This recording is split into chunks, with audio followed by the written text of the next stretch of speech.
So this should be a familiar question for everyone. How old are you?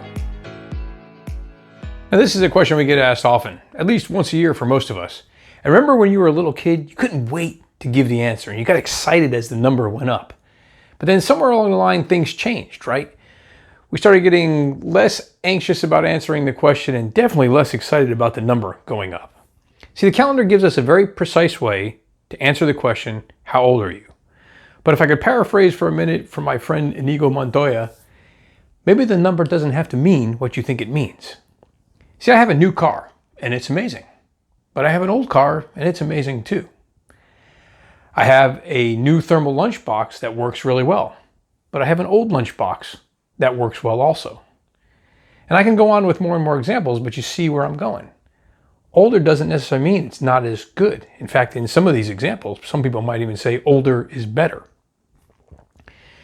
But what if instead of measuring ourselves chronologically, we measured ourselves in terms of how strong or how fast we are? Now I know it takes a little bit more effort to keep up the strength and the speed, but my old car takes a little bit more effort to keep up its performance. What if we measured ourselves with how intelligent or how experienced we were? Well, in both of those cases, more would be better. What if we measured ourselves in how valuable we were? See, if you were to think about your whole life as a road trip, we tend to focus a lot on the miles we've already covered and not so much on the miles remaining. And I know we don't all know how many miles we have left, but we do know that if you take better care of yourself, if you manage yourself, and if you think better of yourself, you're going to extend that range a little bit, most likely. So instead of thinking of our life in terms of time elapsed or chapters already written or scenes of a play already performed, what if we shifted our perspective?